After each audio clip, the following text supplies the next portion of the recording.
Okay, so welcome back after the break. Break के बाद आप सबका फिर से स्वागत है। Good to see a question from Johanan. I was asking all your classmates, where is that? I didn't know your name, so I said, where's the boy from Manali?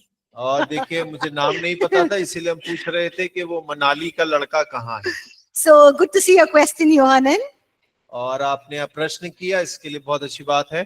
So he says, as Logos is a divine, eternal wisdom, order, principle of God, is God's word is Jesus. और उन्होंने कहा है कि जो ईश्वरीय अनंत परमेश्वर की बुद्धि है, No, Logos, as Logos. और वो कह रहे हैं कि लोगोस के रूप में जो परमेश्वर की अनंत ईश्वरीय बुद्धि है, जो कि परमेश्वर का नियम, परमेश्वर का वचन यीशु मसीह के रूप में। So yes, people try to understand this Logos as the eternal wisdom or order or principle. और लोग जो है इसको इस प्रकार से समझने का प्रयास करते हैं कि लोगोस जो है परमेश्वर का अनंत बुद्धि और ज्ञान है। Okay, Mana, can you please? Yeah, okay. But then John uses that word Logos because very familiar to introduce Jesus as the Word. और यूहन्ना ने लोगोस शब्द का इस्तेमाल इसीलिए किया है यीशु मसीह का परिचय कराने के लिए, क्योंकि उन दिनों में लोगोस शब्द जो था बहुत प्रचलित था, आसान था लोगों को समझने के लिए। But he says, no, this Logos is not that eternal principle or that order, but Logos is God. और वो ये नहीं कह रहे कि जो लोगोस जो है परमेश्वर का कोई नियम, सिद्धांत या अनंत सिद्धांत है, लेकिन वो परमेश्वर है। So he wants to know why the whole Bible is called as Logos. और वो ये जानना चाहते हैं कि पूरी बाइबल को फिर लोगोस कह के क्यों बुलाया जाता है। Because some scriptures are cultural instructions, ritual laws, historical narratives. और क्योंकि कुछ जो वचन है जो सांस्कृतिक है, सांस्कृतिक परिचय करते हैं, इतिहास के बारे में बताते हैं, कई चीजों को वर्णन करते हैं। But the Bible, the word Logos refers to a message or a communication of God. और जब हम बाइबल का लोगोस से परिचय कराते हैं तो वो इस प्रकार से है कि वो एक संदेश या परमेश्वर का दिया गया संदेश जो लिखित है उसके बारे में दर्शाता है। Because the word Logos means a word or reason or speech. क्योंकि लोगोस शब्द को अगर हम देखें तो उसका अर्थ है एक शब्द, विचार या कोई भाषण। So when we say that the Bible is the Logos or is the word, और जब हम कहते हैं कि बाइबल लोगोस या एक शब्द है, we mean it's the full revelation or the communication or the written message that God has given to humankind. और हम इस बात को कह सकते हैं कि बाइबल जो है परमेश्वर के द्वारा मनुष्य जाति को दिया गया परमेश्वर का पूरा लिखित प्रकाशन है। A Bible is, God's truth revealed in written form. और बाइबल परमेश्वर का सत्य है जो लिखित रूप से मनुष्य के हाथ में सौंपा गया है। That's why we read in Hebrews 4:12. और इसीलिए इब्रानी 4:12 में हम पढ़ते हैं That the word that is Logos, और वचन जो लोगोस है, where it says the word of God is living and active. और जहां लिखा है परमेश्वर का वचन जीवित है, प्रबल है। And then, we also know that, John refers to the Logos as Jesus. और हम इस बात को भी जानते हैं कि यूहन्ना यीशु मसीह को लोगोस कह के संबोधित करता है। Because he says this word or this living word became flesh. और क्योंकि वो कह रहा है कि ये जो जीवित वचन है वो देह धारण किया उसने। And so Jesus is the word or that, that became flesh that revealed who God is to us. और यीशु मसीह जो वचन है उसने देह धारण किया और हमें प्रकट किया कि परमेश्वर कौन है। He's the ultimate expression of who God is. और वो अनंत प्रतिक्रिया है या दर्शाना है कि परमेश्वर कौन है इस बात को। He's God's message in person. और ये एक व्यक्तित्व में या एक व्यक्ति रूप में परमेश्वर का संदेश है। It is God communicating who He is through the person of Jesus Christ. और परमेश्वर अपने आप को हम तक इस बात से पहुंचा रहा है यीशु मसीह के व्यक्तित्व के द्वारा कि परमेश्वर कौन है। So while Jesus is the living word or Jesus is the living logos, और जब यीशु मसीह जीवित वचन या कहे जीवित लोगोस है, and the Bible is the written word or the written logos, और जो बाइबल परमेश्वर का लिखित वचन लिखित लोगोस है, the Bible basically points or reveals who God is or reveals who Jesus is to us. और बाइबल इस बात को दर्शाती है, इस बात को प्रकट करती है कि यीशु मसीह कौन है, परमेश्वर कौन है। So we see that the Bible is a written logos, और हम देखते हैं बाइबल लिखित लोगोस है, the full message of God written in words for us to understand Him. परमेश्वर का पूरा संदेश लिखित रूप में परमेश्वर को मेरे और आपके समझने के लिए। And Jesus is the living logos, that means the full message of God in person revealed to us. और यीशु मसीह जो जीवित लोगोस है, इसका अर्थ है कि जीवित रूप से प्राण मनुष्य रूप में यीशु मसीह हम सब के लिए परमेश्वर का संदेश है। I hope that answered your question, Yohanan. और मैं आशा करती हूँ कि मैंने आपके प्रश्न का उत्तर दिया है। Okay, we'll move on. और हम आगे बढ़ते हैं। We were studying about the deity of Jesus Christ. और हम यीशु मसीह के ईश्वरीय रूप के बारे में पढ़ रहे हैं। And we're going to be looking at various scripture references that prove that Jesus is God. और हम इन वचनों को भी देखेंगे कि यीशु मसीह ही परमेश्वर है, इस बात को सिद्ध करते हैं जो। So we looked at John chapter 1 verses 1 to 4. और हमने यूहन्ना 1 अध्याय उसका 1 से लेकर 4 वचन तक पढ़ा। And these 4 verses, how do we prove that Jesus is God? और ये 4 वचन के हम कैसे सिद्ध करते हैं कि यीशु मसीह परमेश्वर है। What does John say to prove that Jesus is God in John chapter 1 verses 1 to 4? और यूहन्ना पहले अध्याय उसके 1 से लेकर 4 वचन तक यूहन्ना कैसे इस बात को सिद्ध करता है कि यीशु मसीह ही परमेश्वर है। The first one was what? और सबसे पहला बिंदु क्या है? The word was in the beginning. और आदि में वचन था। Second one, और दूसरा, the word was with God. और वचन परमेश्वर के साथ था। The third one is the word was God. और तीसरा है वचन ही परमेश्वरी वचन था। And the fourth one, चौथा,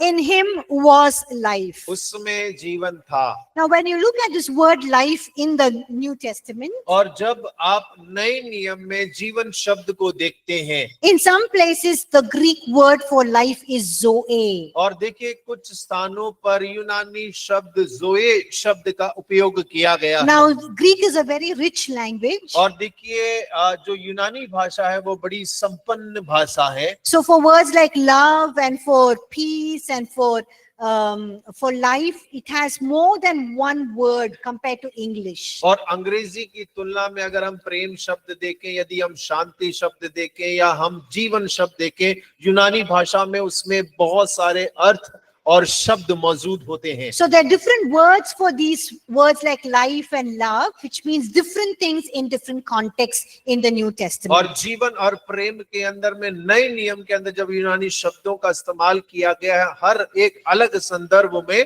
अलग शब्द का इस्तेमाल किया गया है। So when some places when we read that life, the word life, और जब हम कई जगहों पे जीवन शब्द को पढ़ते हैं, like for example we read in John chapter 1, और उदाहरण के लिए जिस प्रकार हम पहले अध्याय यूहन्ना के में पढ़ रहे हैं, in him was life, और उसमें जीवन था, we think about our life, the way we are living. और हम अपने जीवन के बारे में सोचते हैं जैसे हम जी रहे हैं। So if for example we read John chapter 3 verse 16, और जैसे हमने यूहन्ना उसका 3 अध्याय उसका 16 वचन अगर पढ़ा उदाहरण स्वरूप, if we read life, we think about our life. और जब हम जीवन के बारे में उसमें पढ़ते हैं तो अपने जीवन का सोचते हैं। But when you look at read it from the Greek Bible, और लेकिन यदि आप यूनानी बाइबल में अगर इस बात को पढ़ें, in some places where there is life, there's the Greek word zoe. और यूनानी भाषा में जब जीवन का जिक्र आता है तो कई जगहों में यूनानी शब्द जोई शब्द रखा गया है। And the Zoe word means it's spiritual life or eternal life. और जोई शब्द का मतलब है एक आत्मिक जीवन या अनंत जीवन।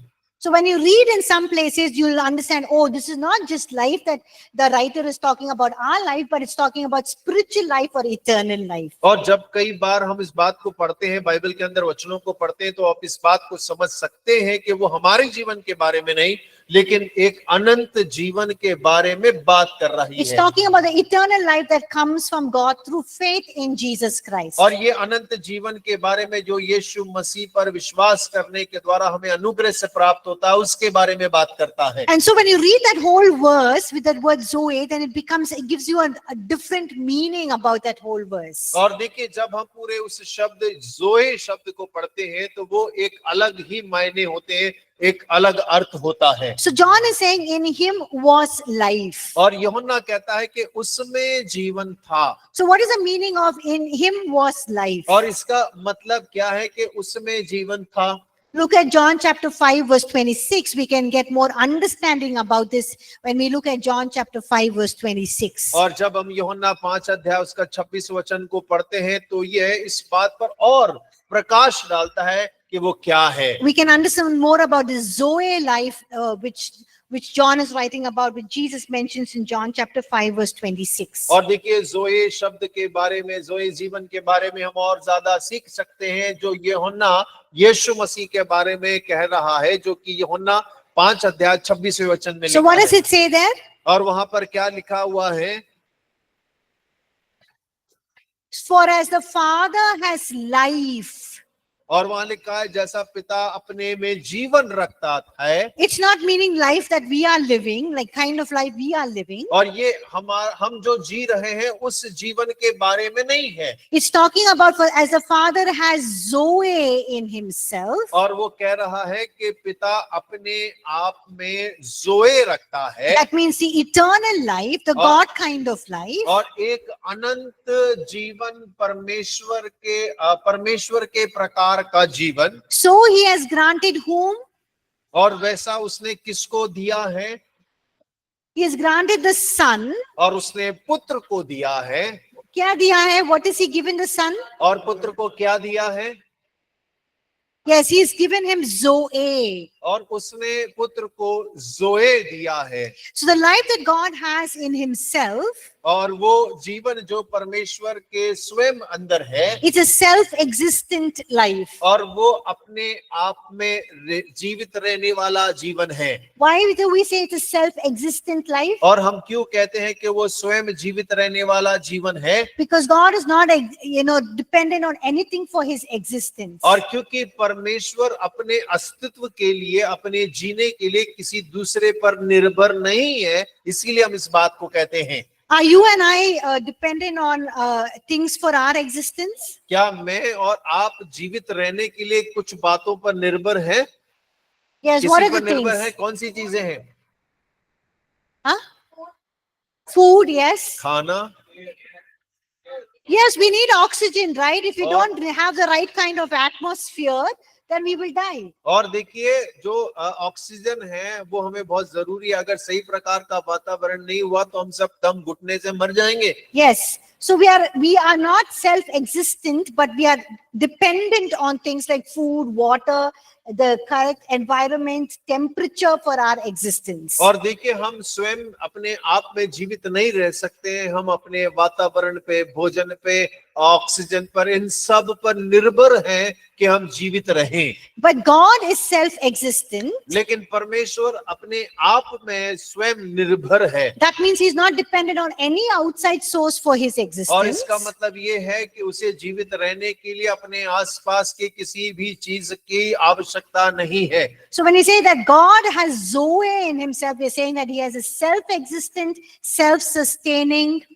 और जब हम कहते हैं कि परमेश्वर के अंदर जोए जीवन है, इसका मतलब होता है परमेश्वर स्वयं अपने आप जीवित रह सकता है। परमेश्वर अपने आप में पर्याप्त है। And the eternal life of और God. अनंत परमेश्वर के प्रकार का जीवन। So John chapter 5 verse 26, very clearly Jesus is saying that I am God because I have that kind of eternal life. I have the Zoe in myself. और देखिए यूहन्ना 5 अध्याय उसका 26 वचन इस प्रकार यीशु बतला रहा है कि मैं परमेश्वर हूँ क्योंकि मेरे पास जोए जीवन मुझ में है, जो इस बात को सिद्ध करता है कि मैं परमेश्वर हूँ। Therefore Jesus is self-existent, self-sustained, eternal. और इसका मतलब है कि यीशु मसीह जो है किसी पर निर्भर नहीं है, स्वयं अपने जीवन को बनाए रख सकते हैं, वो आत्मनिर्भर हैं, वो आत्मनिर्भर परमेश्वर हैं। Because he has the Zoe in himself. और क्योंकि उनके अंदर में जोए निवास करता है। Do we have the Zoe?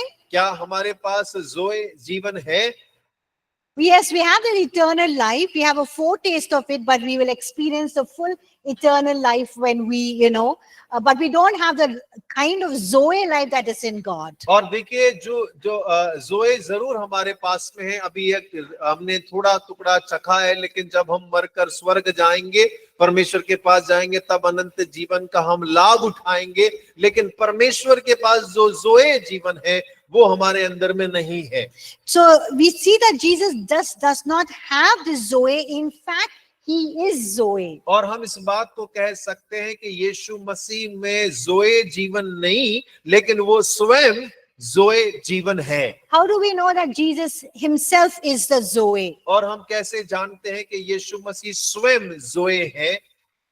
What does Jesus declare about himself? और यीशु मसीह अपने बारे में क्या घोषणा करते हैं, क्या कहते हैं? I am the way, the truth and the life. John chapter 14 verse 6. और यूहन्ना 14:6 में यीशु मसीह ने कहा, मार्ग, सत्य और जीवन मैं ही हूँ। So the life, that word life there is Zoe, the God kind of life. और देखिए जब वहां पर जो जीवन शब्द का इस्तेमाल किया गया है, वो परमेश्वर के जोए जीवन का इस्तेमाल किया गया है। So if somebody tells you, prove to me that Jesus is God, और यदि आपसे कोई कहता है कि आप मुझे सिद्ध करिए कि यीशु मसीह ही परमेश्वर है, how will you prove it to them from the Bible? और आप बाइबल से आप उन लोगों को कैसे सिद्ध करेंगे कि यीशु मसीह ही परमेश्वर है? Can you give me some answers? क्या आप मुझे कुछ उत्तर दे सकते हैं? Come on, how do you prove that Jesus is God from the Bible? और आप कैसे सिद्ध करेंगे बाइबल से कि यीशु मसीह ही परमेश्वर है? Huh? John 14:6, okay. और यूहन्ना 14:6। Before that, sorry, John 5:26, okay. और यूहन्ना 5:26, ठीक है। John chapter 1 verses 1 to 4. John chapter 1 verse 14. And we also know that, how do we know that the word there is referring to Jesus? Revelation chapter 19 verse 13. और यूहन्ना पहला अध्याय उसका 1 से लेकर 4, उसके पश्चात 14 वचन, और उसके बाद में प्रकाशित वाक्य 19 अध्याय और उसका 13 वचन। So I want all of you to remember John chapter 1 verses 1 to 4. और मैं चाहती हूँ कि आप सभी याद करें यूहन्ना 1 उसका 1 से लेकर 4 तक।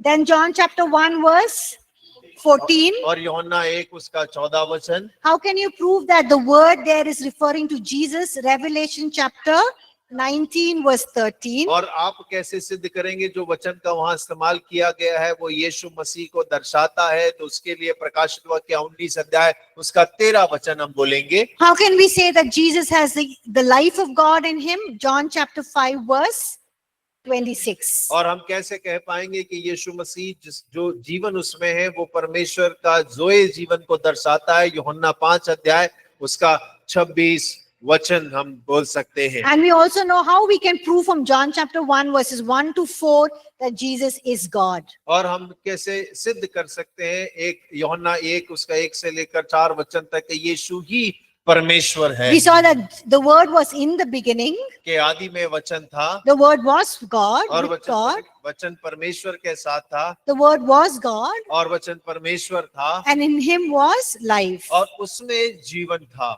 Now we're going to look at a few more scripture references और हम थोड़े और वचनों के पदों को देखेंगे that talks about the pre-existence of Jesus Christ, thus proving that He is God. और वो उसके अस्तित्व को, पूर्व अस्तित्व को दर्शाता है कि यीशु मसीह ही परमेश्वर है। So we're going to look at a few verses about that talk about God's nature and attributes that is also in Jesus, hence proving that He is God. और देखिए, हम यीशु मसीह परमेश्वर के स्वभाव और गुणों को जो यीशु मसीह में थे, जो इस बात को सिद्ध करते हैं कि यीशु मसीह परमेश्वर है, उन वचनों को अभी हम देखेंगे। Now, very important scripture verse, Philippians 2:5-7. और सबसे महत्वपूर्ण वचन जो है फिलिपियों की पत्री, उसका दूसरा अध्याय, उसका 5 से लेकर 7 वचन तक। We look at it very briefly now, but we'll study it in detail in the next another few chapters. और देखिए, अभी हम छोटे से संदर्भ में देखेंगे, लेकिन अगले 2 अध्यायों के अंदर हम गहराई से इस वचन के ऊपर में अध्ययन करेंगे। So I want everyone to please read Philippians chapter 2 verse 5-7. और हर एक जन अपनी बाइबल खोलकर फिलिपियों दूसरा अध्याय, उसका 5 से लेकर 7 वचन तक अपने लिए पढ़े।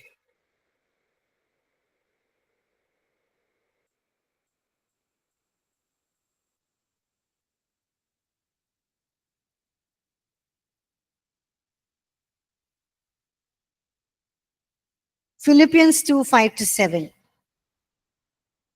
फिलिपियों की पत्री दूसरा अध्याय 5 से लेकर 7 वचन तक।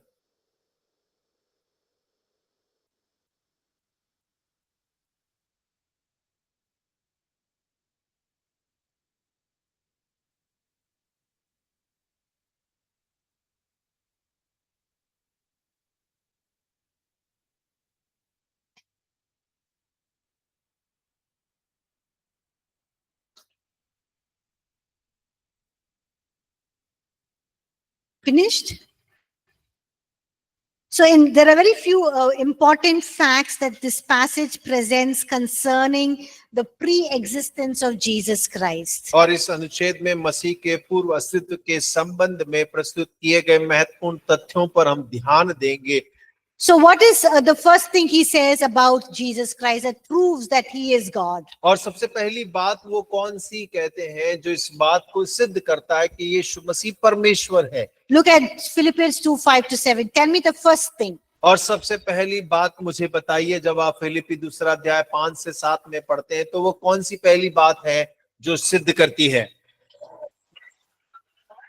The form of God, yes. और देखिए, वो उसका स्वभाव, Or that means he was equal with God. और इसका अर्थ है कि वो परमेश्वर के एक समान है। If you read from the NIV version, और ये अंग्रेजी में NIV वर्जन से लिया गया है। if you read in that NIV version, it says, who being in the very nature of God, very nature of God. और यदि आप अंग्रेजी NIV में पढ़ते हैं तो वहां लिखा है कि वो परमेश्वर के स्वभाव शब्द का इस्तेमाल किया गया है। If you read in the Amplified Bible, और यदि आप एम्प्लीफाइड पढ़ते हैं, the word form of God, और जो परमेश्वर का स्वरूप जो शब्द इस्तेमाल किया गया in है, brackets, it puts possessing the fullness of the attributes which make God God. और वो वहां पर इस प्रकार से है कि परमेश्वर को परमेश्वर बनाने वाले गुणों की भरपूरी उसमें थी। So the word form in the Greek is morphe.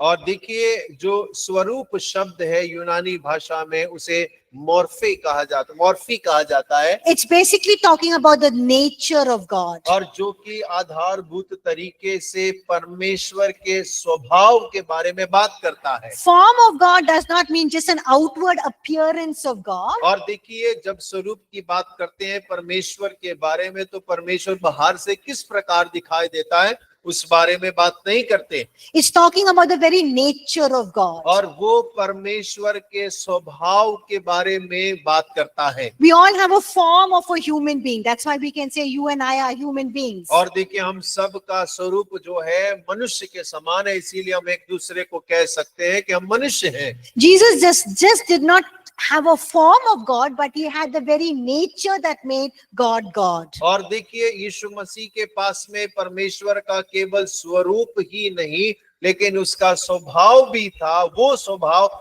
जो परमेश्वर को परमेश्वर बनाता है, यीशु में मौजूद था। So the word form means is talking about the very nature and the attributes of God. और जब हम स्वरूप की बात करते हैं तो वो परमेश्वर के व्यवहार और स्वरूप दोनों को दर्शाता है।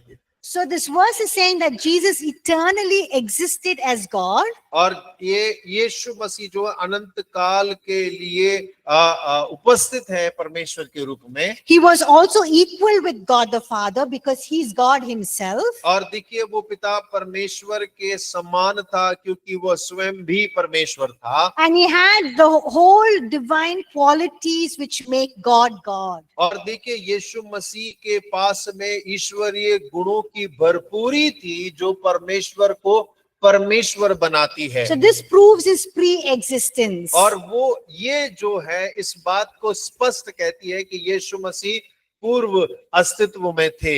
It proves that he is deity, proves that he is God. और वो इस बात को सिद्ध करते हैं कि यीशु मसीह परमेश्वर है, त्रिएक परमेश्वर में से एक है। So another reference that you can pull out when people ask you to prove that Jesus Christ is God is Philippians chapter 2 verses 5 to 7. और देखिए एक और वचन जो है जो लोग प्रश्न करते हैं कि आप सिद्ध करिए यीशु मसीह परमेश्वर है, तब आप फिलिपियों 2 अध्याय 5 से लेकर 7 वचन तक इस बात को पढ़कर सिद्ध कर सकते हैं कि यीशु मसीह परमेश्वर है। Another reference is Colossians chapter 1 verse 17. और एक और वचन हम पढ़े पहला कुलुसियों की पत्री 1 अध्याय उसका 17 वचन। All of you please read Colossians. कुलुसियों की पत्री 1 अध्याय उसका 17 वचन। Colossians is the next book to Philippians. और फिलिपियों के बाद ही अगली पत्री जो है वो कुलुसियों की पत्री है। Colossians 1:17. और कुलुसियों की पत्री 1 अध्याय उसका 17 वचन। So how can we prove from Colossians 1:17 that Jesus is God? और हम इस पद से कैसे सिद्ध कर सकते हैं कि यीशु मसीह परमेश्वर है? He is before all things. और Yes. वो सब वस्तुओं में प्रथम है। And in him all things consist. और सब वस्तुएं उसमें स्थिर हैं। Who is the he here?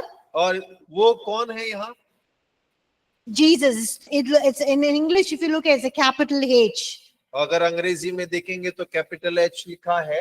The word consist here और देखिए जो शब्द जो है स्थिर शब्द जो इस्तेमाल किया गया है is the Greek word sunistano. और वो एक यूनानी शब्द है Sunistano or और sunistano. सुनिस्थानो शब्द का इस्तेमाल किया गया From है। which we get the English word sustain. और जहां पर हम अंग्रेजी शब्द पाते हैं स्थिरता, बनाए रखना। That means everything that is being created in this universe और इसका अर्थ ये है कि ब्रह्मांड के अंदर में जो कुछ भी रचा गया है is being sustained or held together by Jesus Christ himself. और सब कुछ यीशु मसीह के द्वारा स्वयं यीशु मसीह ने पूरे ब्रह्मांड की हर एक चीज को स्थिर रखा है, बांधे रखा है। So we know that Jesus is the creator. He's the one who holds everything, sustains everything, and that's the only the role of God, and hence he is God. और हम इस बात को देखते हैं कि यीशु मसीह ने सब कुछ रचा, हर एक चीज को स्थिर रखा हुआ है और ये सब इस बात को सिद्ध करता है कि वो परमेश्वर है। Because only God can create, God can sustain things. क्योंकि केवल परमेश्वर ही चीजों को की रचना कर सकते हैं और उन्हें बनाए रख सकते हैं। And in verse 17 it says is he's before all things. That means he's self-existent. और 17 वचन कहता है कि वो सब वस्तुओं में प्रथम है। इसका मतलब है कि वो स्वयं स्थिर है। Look at another reference in John chapter 8 verse 58. और एक और वचन हम देखेंगे यूहन्ना 8 अध्याय उसका 58 वचन। It's very interesting. Jesus says और there, यहाँ पर यीशु मसीह जो है बड़ी रुचिपूर्ण बात कह रहे हैं। how do we prove from John 8:58 that Jesus is God? और हम कैसे इस बात को सिद्ध कर सकते हैं कि जो यीशु मसीह ने यूहन्ना 8 उसके 58 में कहा, इस बात को सिद्ध करता है कि यीशु ही परमेश्वर है। Yes, Jesus says before Abraham was, I am. और यीशु मसीह ने कहा अब्राहम उत्पन्न होने से पहले मैं हूँ। So, Jesus, the Jews are challenging Jesus. और यहूदी लोग यीशु मसीह को चुनौती देते हैं And so Jesus tells them और यीशु मसीह ने उनसे कहा that Abraham has seen Christ's day, or Abraham has already seen Jesus's days. और वो कहता है कि अब्राहम ने मसीह के दिनों को पहले से देख लिया And they all challenged him और वो सब उसको चुनौती देते हैं that you're not even 50 years old. और कि तू तो अभी 50 वर्ष का भी नहीं हुआ And how have you seen Abraham? और तो फिर तूने कैसे अब्राहम को देखा है। And then what does Jesus say? और यीशु मसीह ने यहाँ पर क्या कहा?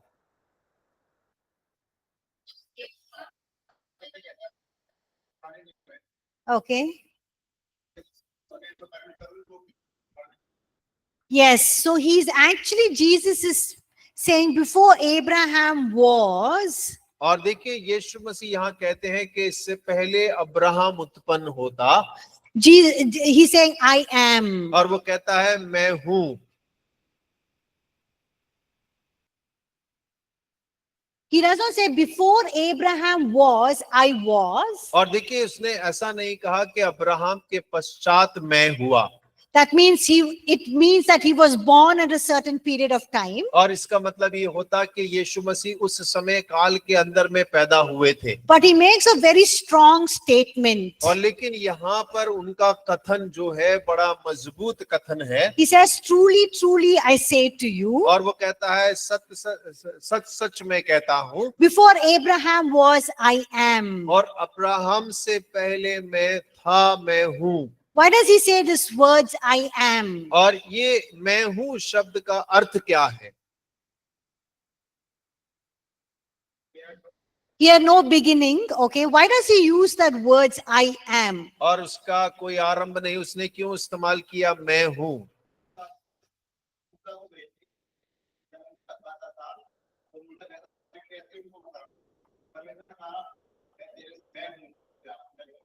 Okay, so this word, this title, I am, और देखिए ये जो शीर्षक है मैं हूँ was very familiar with the Jews. और ये यहूदियों के लिए बहुत ही प्रचलित शीर्षक है। Why? Because this title or this words I am was referred to whom? और क्यों ये जो मैं हूँ किसके लिए इस्तेमाल किया जाता है?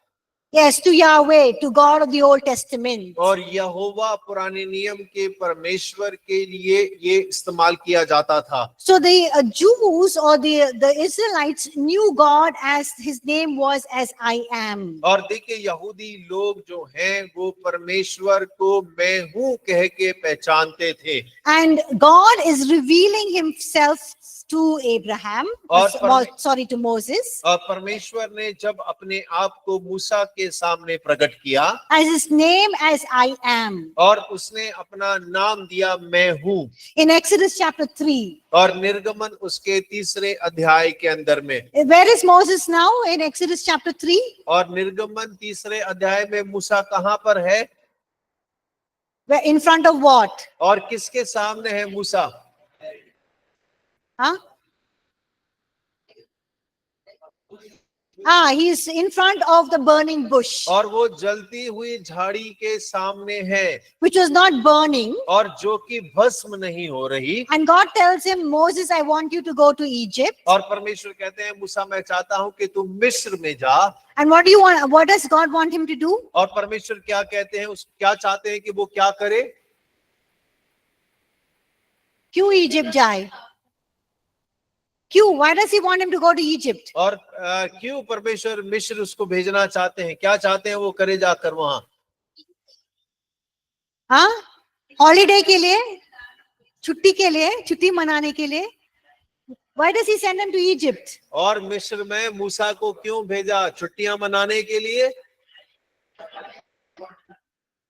Yes, to set the people free from Egypt. और मिस्र से इजरायलियों को आजाद कराने के लिए। And then Moses tells God, और मूसा परमेश्वर से कहते हैं, if people ask me, what is your name? What do I say? और वो पूछता है कि परमेश्वर तेरा नाम क्या है? लोग पूछेंगे तो मैं क्या कहूंगा? And what does God tell Moses? परमेश्वर ने मूसा को क्या उत्तर दिया?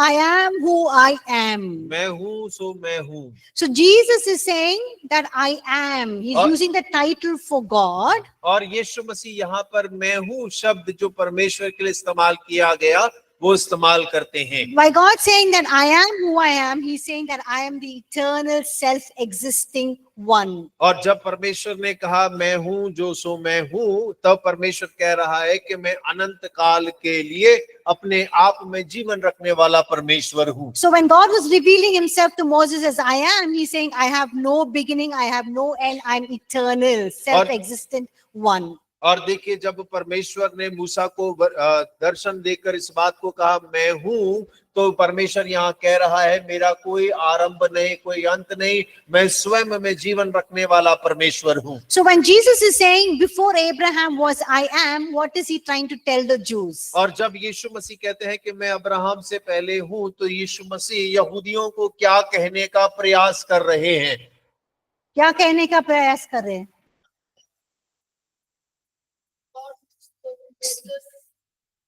The God who spoke to Moses, that is He. Okay, what is He trying to prove when Jesus? Come on, what is Jesus trying to prove when He says, you know, before Abraham was, I am? और यीशु मसीह जब यहूदियों से कह रहे हैं कि Abraham के पहले मैं हूँ, तो उनसे क्या बात कहने का प्रयास कर रहे हैं, या कौन सी बात को यीशु मसीह वहां सिद्ध करना चाहते हैं?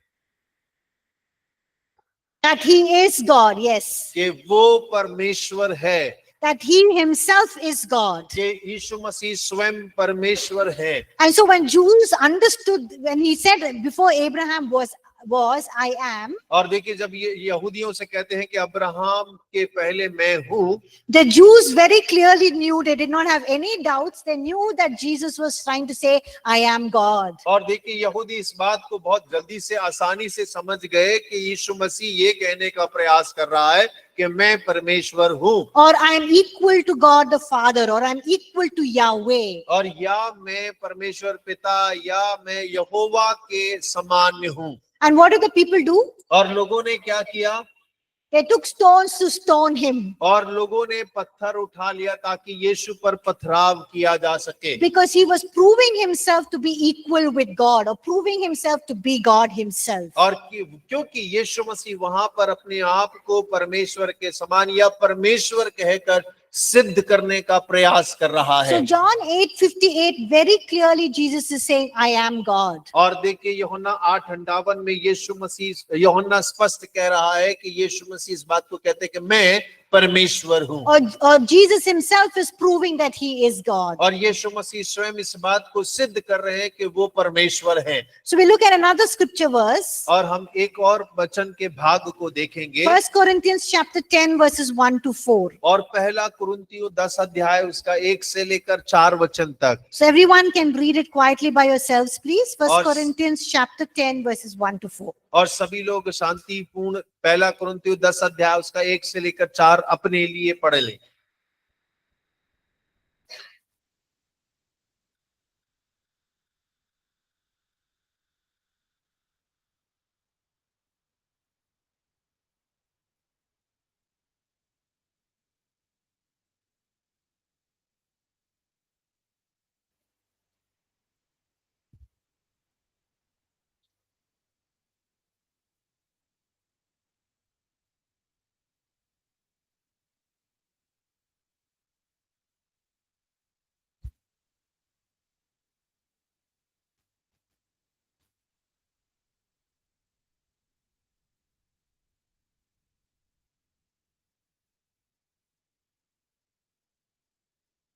Okay, so in this references, what is the right, what is Paul narrating, or which stories is he talking about here? और देखिए इस पद के अंदर में पौलुस कौन सी कहानी को यहाँ दोहरा रहा है?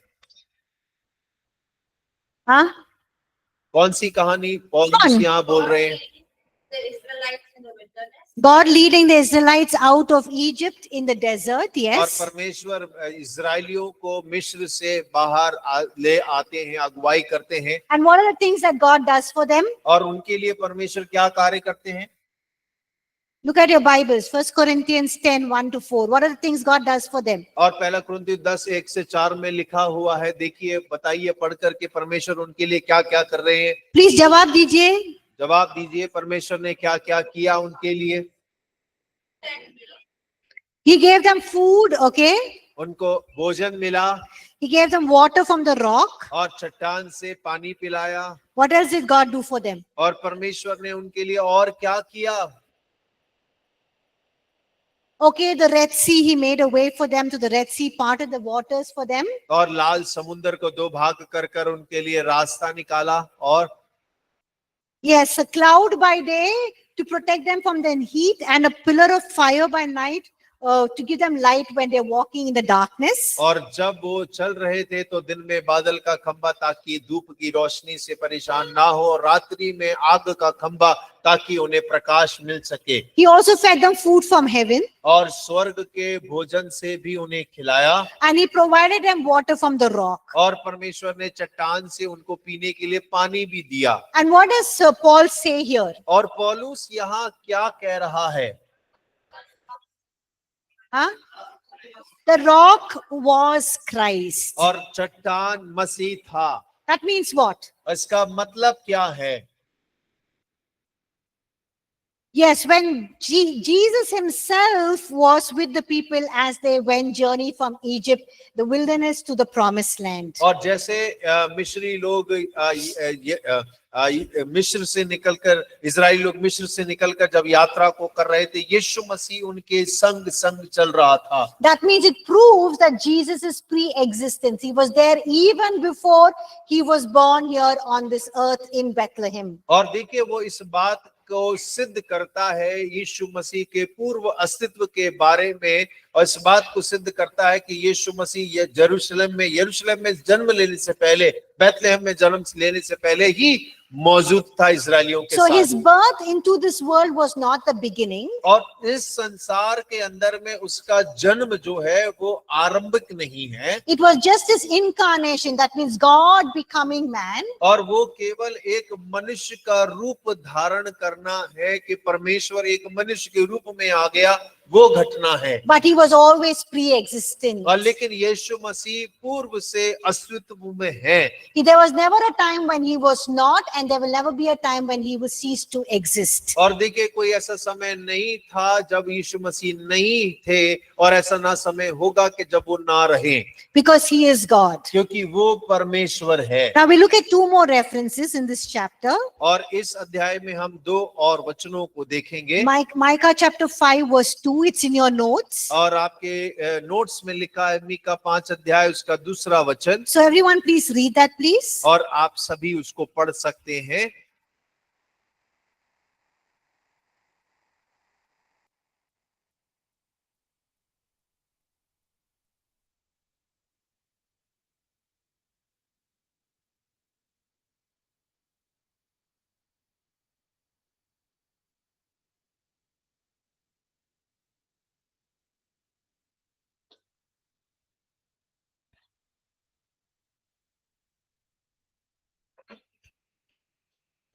It's in your notes.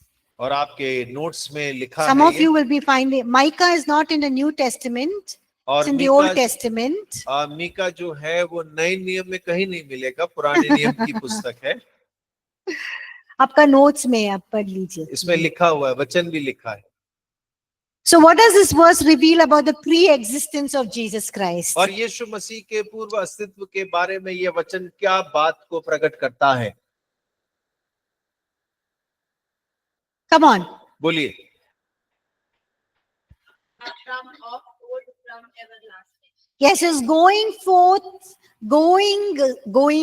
forth are from old and from everlasting. और उसका निकलना प्राचीन काल से वरन अनादि काल से होता आया है। That means it's saying his origin is from old. और वो इसका कहने का अर्थ ये है कि वो जो है आदि काल से अस्तित्व में है। His going forth or his origin is from eternity past. और इसका मतलब ये है कि उसकी जो अस्तित्व है वो भूत से है।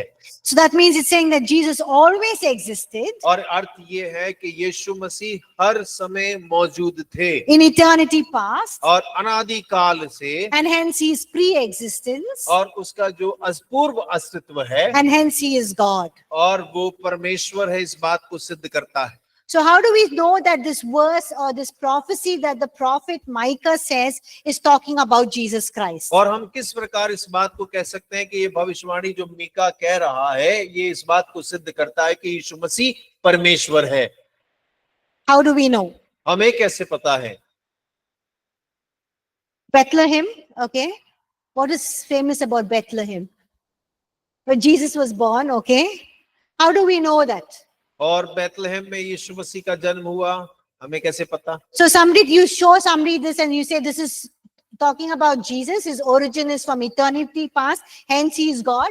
They will ask you and ask you to prove to me that this is talking about Jesus. और यदि आपसे कोई इस प्रकार से पूछता है कि ये जो अनादि काल से अनंत काल की बात कर रहा है और इस बारे में कह रहा है कि ये यीशु मसीह है, तो यीशु मसीह ही प्रभु है, आप इस बात को सिद्ध करिए मुझे कि कैसे यीशु मसीह ही परमेश्वर है। How do you prove from Micah 5:2 that Jesus was born in Bethlehem? और आप कैसे मीका 5:2 से इस बात को सिद्ध कर सकते हैं कि यीशु मसीह बैतलहम में ही पैदा हुए थे?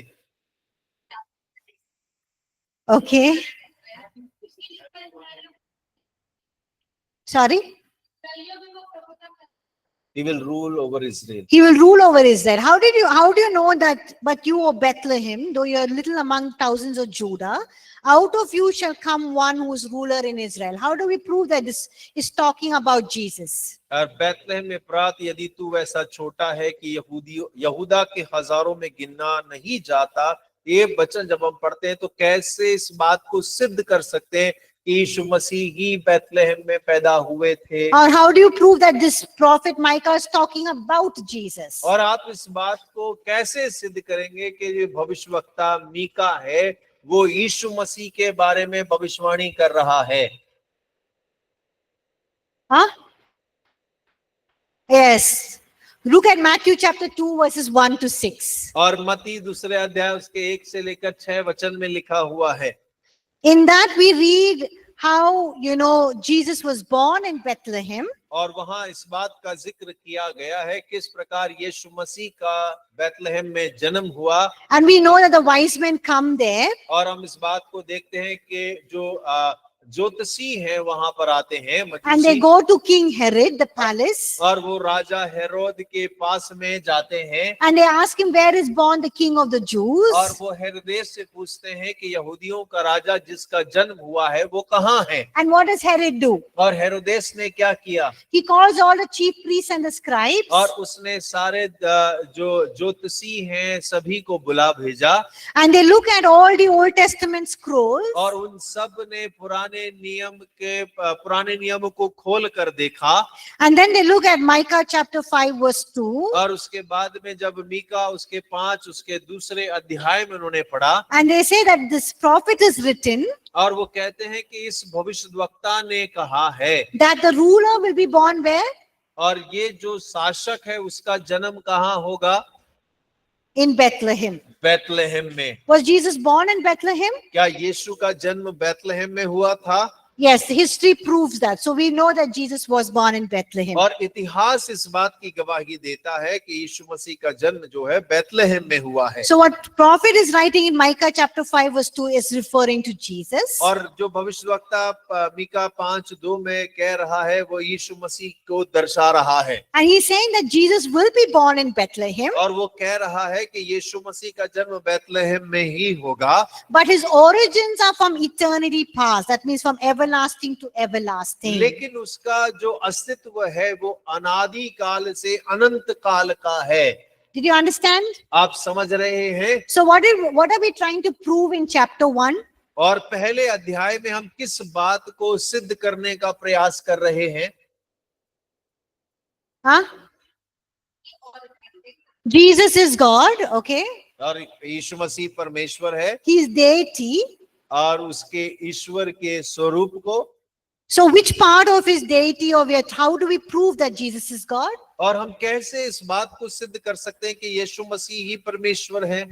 Now what are we proving in chapter 1? और His pre-existence, that he always existed. और पहले अध्याय में हम इस बात को सिद्ध करने का प्रयास कर रहे हैं कि उसका अस्तित्व जो है हमेशा से है। So what are some of the scripture passages that prove that Jesus is God or that he is pre-existent? और हमने कुछ वचनों को पढ़ा, कौन कौन से वचनों को पढ़ा जो इस बात को सिद्ध करते हैं कि यीशु मसीह पूर्व से अस्तित्व में है। Okay, so can that group tell me one scripture reference? और आप लोग मुझे बताइए वो वाला झुंड जो है, एक वचन बताइए उसके पूर्व अस्तित्व को जो सिद्ध करता है।